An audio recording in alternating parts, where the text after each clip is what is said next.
böyük günah var, həlak edici günahlar və onlardan çəkinmək lazımdır. Onlardan ən birincisi Allaha şərik qoşmaqdır. Və bu ən böyük Allaha qarşı zülümdür.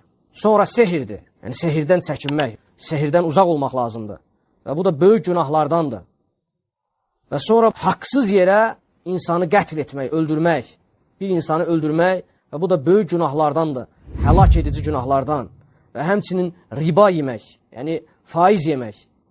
Və bu da olduqca böyük günahlardandır. Və həmçinin böyük günahlardan, əziz qardaşlar, insanların malını yemək, xüsusən də yetimlərin malını yemək.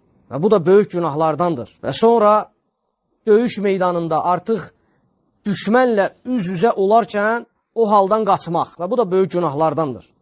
Və nəhayət sonuncusu, iffətli müsəlmanlara iftira atmaq.